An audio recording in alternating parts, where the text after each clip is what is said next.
KTV Originals। Kolkata TV অনলাইনে সবাইকে স্বাগত। জয় জ্যোতি রয়েছে আপনাদের সঙ্গে।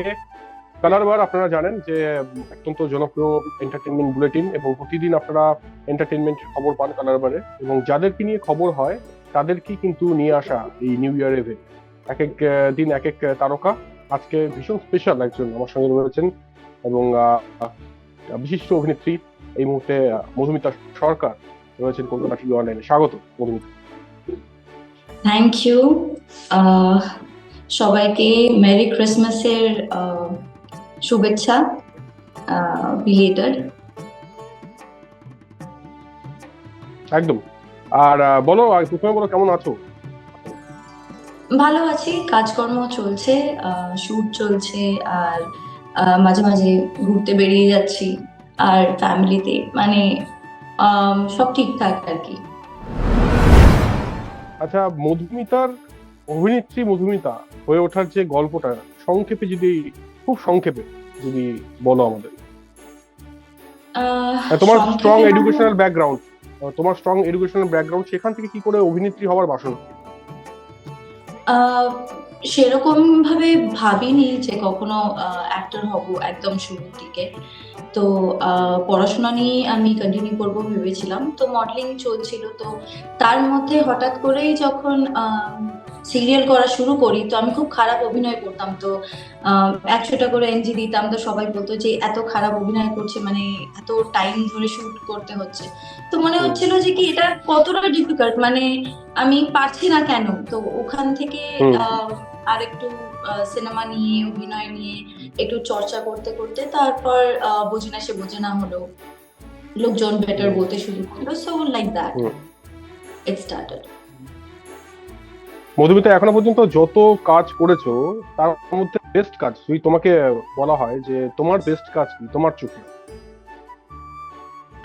এখনো অব্দি বেস্ট বলে কিছু, মানে যেরকম ধরনের সিনেমা দেখে বড় হয়েছি, বা যেরকম ধরনের রোল আমাকে ইন্সপায়ার করেছে অভিনয় করার জন্য, সেরকম এখনো অব্দি অতটা খাটনির মধ্যে কিছু পাইনি। কিন্তু যেগুলো পেয়েছি তার মধ্যে অবশ্যই বোঝে না সে বোঝে না তো আছেই একটা প্রজেক্ট, আর চিনি আছে। তারপর বিভিন্ন যে কটা প্রজেক্টই আমি পেয়েছি, প্রত্যেকটা গল্প নিজের মতো করে আলাদা। তো আমি প্রত্যেকটা, মানে আমার কখনো কোথাও কোনো চরিত্র রিপিট করতে হয়নি, মানে প্রত্যেকবারই প্রত্যেকটা প্রজেক্টে নতুন করে কাজ করতে হইতো। তো সেটা আমার কাছে অনেকটাই শেখা, তারপর এক্সারসাইজ হয়ে যাওয়া আর কি। এমন কোনো চরিত্র আছে যেটা তুমি মানে স্বপ্ন দেখো, যে চরিত্র তুমি অভিনয় করতে চাও, এরকম কোনো চরিত্র? অনেক আছে, মানে চ্যালেঞ্জিং চরিত্র।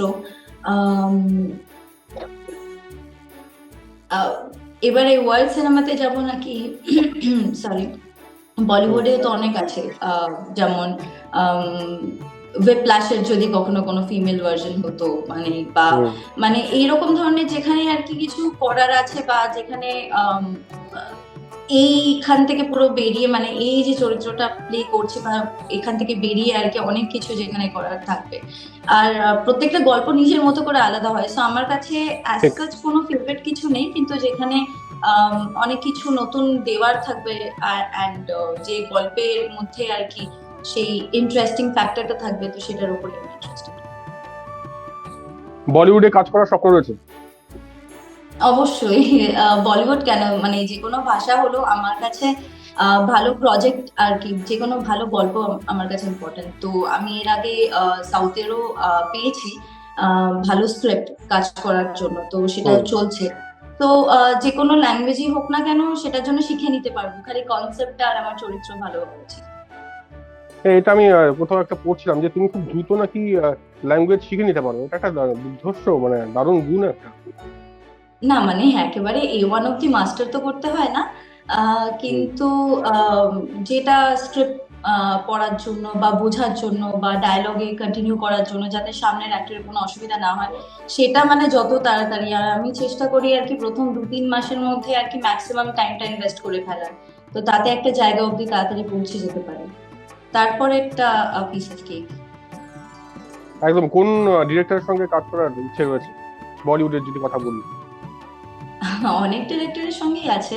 আহ, বাবা সবকটাই বড় বড় নাম, মানে মনে হচ্ছে আমি এমন ভাবে কথা বলছি যেন মানে এটা কোনো বড় কাজ না, তাও অলরেডি একটা ইচ্ছে থাকে না, অবভিয়াসলি।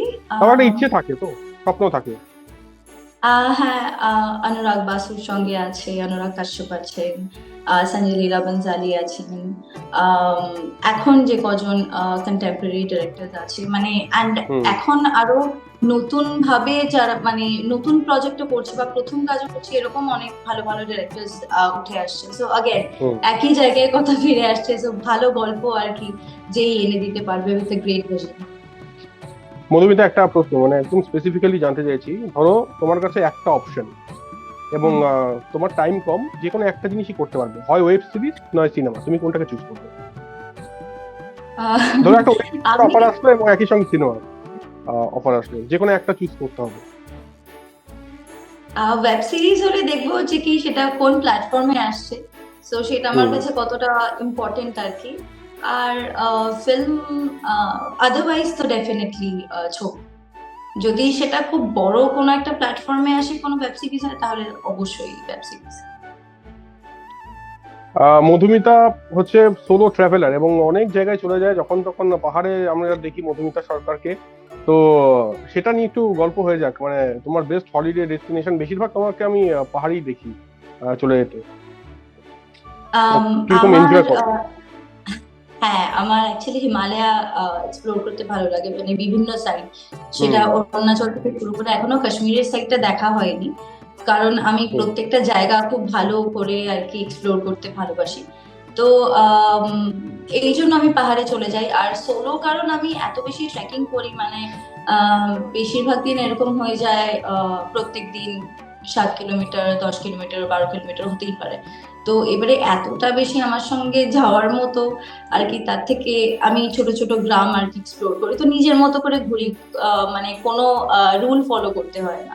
সো এটার জন্য solo is the best. Adventurous ভীষণ, খুবই ভালো।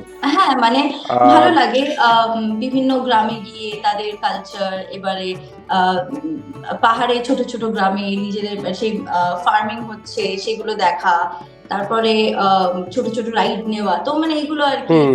তারপর এমন এমন ট্রেইলের মধ্যে দিয়ে আর কি আমরা যাব, যেখানে আর কি নর্মালি যারা টুরিস্টরা আর কি অ্যাক্সেস পায় না। তো এরকম অনেক জায়গা, খুব সুন্দর সুন্দর ভিউ আছে যেগুলো খুব বেশি লোকজন দেখে না। তো এরকম খুব সেক্লুডেড জায়গাগুলো এক্সপ্লোর করতে ভালোবাসি। আমি খুব ক্রাউডেড জায়গায় যেতে পছন্দ করি না। একেবারেই।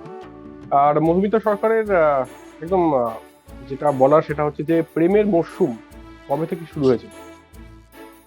প্রেমের ফার্স্ট, মরশুম হ্যাঁ মানে প্রেমটা শুরু হয়েছিল কবে থেকে? আমার লাইফে ফার্স্ট প্রেম একদম।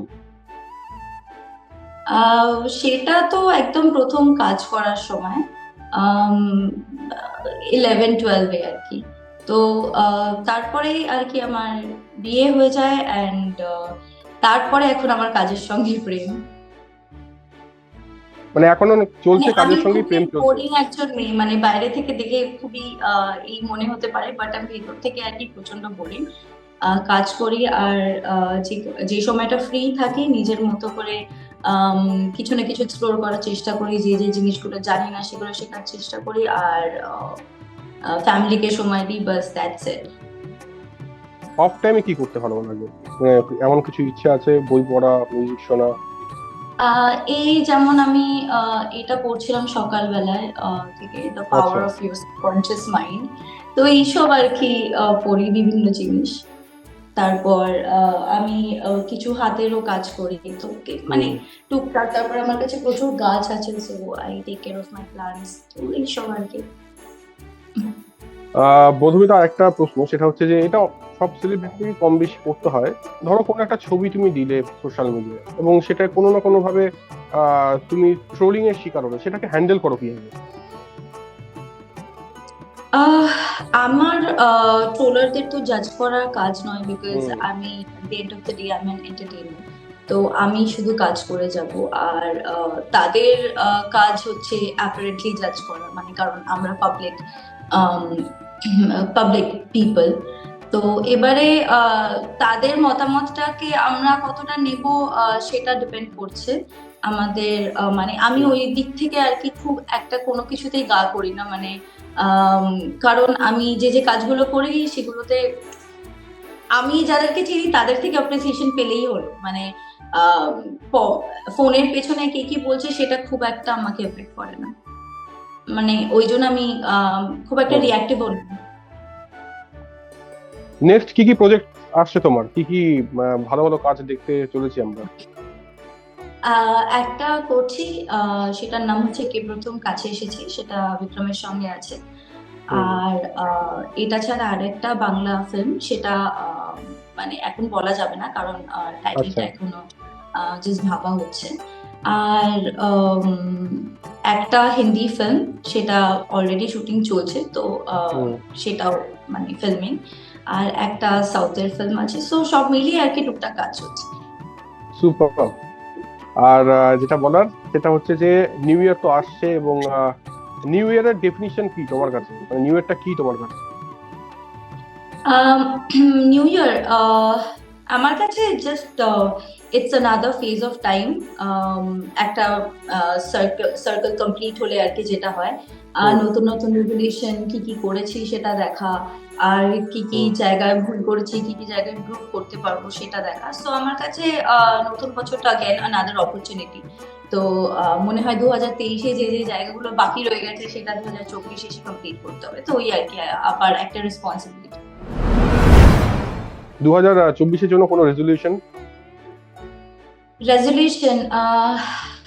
কন্টেম্পোরারি আমাকে মাস্টার করতে হবে, তো আমি ওই নাচটার উপরে আমি একটু ইন্টারেস্ট নিচ্ছি, তো এবারে আমার ক্লাসেস শুরু করবো, তো ওটা মাথায় আছে।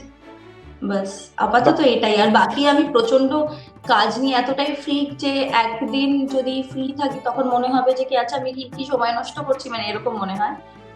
তারপর ঘুরতে বেরিয়ে যাই, তো মানে এরকমই চলে। সো হ্যাঁ, মানে আপাতত এটাই রেজলিউশন। দারুণ, তুমি কাজের মধ্যেই থাকো এবং কাজের মধ্যেই আমরা তোমাকে দেখতে ভালোবাসি। আরেকটা বিষয় সেটা হচ্ছে যে কলকাতা টিভির দর্শকদের, কলকাতা টিভি যারা একদম দেখে, তাদের উদ্দেশ্যে তোমার কি বার্তা থাকবে নিউ ইয়ারে? কলকাতা টিভির সকল দর্শকদেরই নতুন বছরের অনেক অনেক অনেক শুভেচ্ছা। খুব ভালোভাবে বছরটা কাটান এবং পুরো বছরটা দারুণভাবে কাটুক। আর একটা দারুণ যে খবরটা আসতে চলেছে সেটা হচ্ছে কলকাতা টিভি মিনি টিভি, যেটা আর কি লঞ্চ হচ্ছে। সো আই উড ডেফিনেটলি, এটা নিয়ে আমি চাই যে তুমি কিছুটা বলো, then I will talk about. একদমই নতুন একটা জিনিস এবং প্রথমবার এই ডিজিটাল মিডিয়ায় দেখা যাবে কেটিভি মিনি, এবং অবশ্যই তোমাদের প্রত্যেকের উইশের দরকার।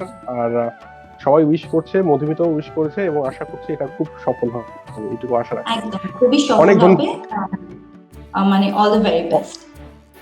অনেক ধন্যবাদ মধুমিতা তোমাকে, এবং হ্যাপি নিউ ইয়ার তোমাকে ইন অ্যাডভান্স। আর নতুন বছর খুব ভালো কাটুক, আর খুব ভালো ভালো কাজ তোমার আসুক, এবং আমরা আরো এন্টারটেইন হই। Thank you so much for joining. Thank you so much.